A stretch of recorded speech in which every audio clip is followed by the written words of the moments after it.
You know, some stories just don't have easy answers. They exist in that gray area between what we can actually prove and what we as people choose to believe. So today, let's dive into two of India's most baffling mysteries, where entire communities were just swallowed by forces that nobody could quite explain. So first up, we're in the Durrari district of Delhi.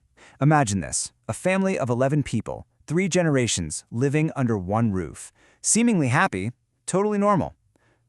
Discovered one morning, all of them gone. No signs of a struggle, nothing was stolen, and there was no suicide note. Just silence. Okay, now let's travel back in time, about 200 years, to a place called Kuldhara in Rajasthan. We're talking about a thriving community of 84 villages, thousands of people who, as the legend goes, just vanished. In a single night, left everything behind, and were never seen again. So you have two completely different moments in time, two completely different tragedies, but they both force us to ask the exact same question. When you're faced with something that seems impossible, what stories do we tell ourselves to make any sense of it at all? Well, the first place our minds often go when logic just breaks down is into the realm of the supernatural, right? When things don't add up, stories about folklore, curses, and ghosts, they offer a kind of framework, a narrative you can grab onto in the dark. To really get this, we've got to talk about superstition. And what's fascinating is how academics look at it. It's not just about, being afraid to walk under a ladder. As this slide points out, it's a whole belief system, often handed down to us through our families and our culture. In other words, it's about connecting the dots where science doesn't see a line. It's the belief that, yeah, an object can bring you good luck, or a weird dream can predict a disaster, or that spirits can actually reach out and interfere in our lives. And these beliefs, they can feel terrifyingly real. They can offer a way to explain the senseless. Take the story of a woman named Madhu. Her father took his own life at the Gwalior fort. For her family, the explanation wasn't mental health struggles. No, it was a curse put on Madhu by the ghost of a queen's handmaiden, a spirit with, as the story goes, only half a face. In their version of reality, her father had to sacrifice himself to save her. It's a heartbreaking story, but for them, it's a story with a reason. And then there are times when these beliefs are, they're weaponized. There's this chilling story of a young woman, Mitali. She went to visit her aunt and was suddenly left all alone in the house overnight. Turns out, her aunt knew that the person living upstairs was a black magic practitioner who was looking for a sacrifice. Mitali was terrorized by what she could only describe as paranormal forces, barely managing to escape. In this case, the supernatural wasn't just an explanation for a tragedy. It was a weapon, allegedly used by her own family. But while all these stories of curses and black magic are swirling around, a totally different kind of search is beginning. This one doesn't look for folklore, it looks for cold, hard facts. Let's see how forensics starts to build a completely different narrative for our two mysteries. In the Burari case, the Delhi police started digging in, piece by piece. The crime scene was just baffling. No forced entry, nothing stolen. But then, they get a couple of breakthroughs. CCTV footage shows the family members themselves buying the materials that would be used in their own deaths.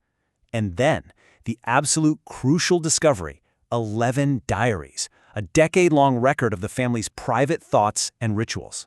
And over at Kuldhara, a similar scientific hunt is on. Instead of focusing on the legend of a powerful Diwan's curse, scientists are looking at geoarchaeology. They're grinding up ancient pottery to see what people were eating, they're carbon dating wood to pinpoint exactly when they left, and they're rebuilding the climate history. In the early data, it points to a much more ordinary, but just as deadly culprit. A massive drought that probably made the land impossible to live on. Maybe the real curse was just a lack of water. So, as investigators start putting all these different clues together, a new picture begins to form. And this one isn't based on spirits, but on the complicated and sometimes really fragile nature of the human mind. Let's look at how this plays out. A rumor started spreading like wildfire that 11 pipes sticking out of the side of the Burari house were actually portals for the 11 souls to escape. And this is a perfect illustration of the clash. The reality, a contractor told police, yeah, I put those there for ventilation. It was a total coincidence, but belief created a pattern where there wasn't one. The investigation into those diaries led psychologists to a really startling and frankly kind of disturbing conclusion. Shared psychosis. This is a rare condition where a delusion, Something that starts in one charismatic or dominant person gets transmitted to an entire group of people who then start to believe it as absolute reality. So who was the dominant person here? Lalit Bhatia, the youngest son. And his story is just filled with deep, untreated trauma. A bad head injury from a bike accident, a horrific attack where someone locked him in a shop and set it on fire, which made him lose his voice, and then the death of his beloved father. Shortly after that, Lalit started claiming his father's spirit was speaking through him.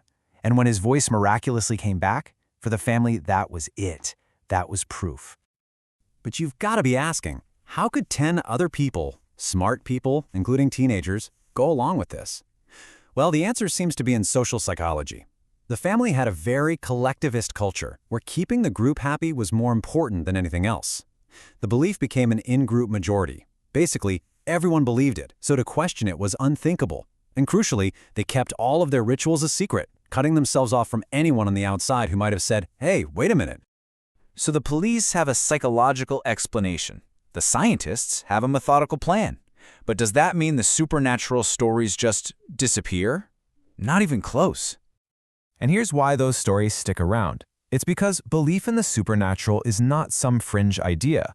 Just look at this study from West Bengal. You add it up and nearly 3/4 of the people surveyed said they were superstitious. These aren't just ghost stories. For many, they're a deep part of how they see the world. And this right here, this brings us back to the heart of the conflict. The official report on the Barari case called it an accidental death that happened because a ritual, driven by shared psychosis, went horribly wrong. But the surviving relatives, they completely reject that. For them, that story just doesn't make sense, and they are still calling for other answers. And so that's where we're left. Science and psychology, they can give us an answer, an explanation for what happened. But for many people, a story about a curse or a guiding spirit from beyond, that offers something much more powerful, meaning. It suggests there are forces bigger than us, that maybe death isn't really the end.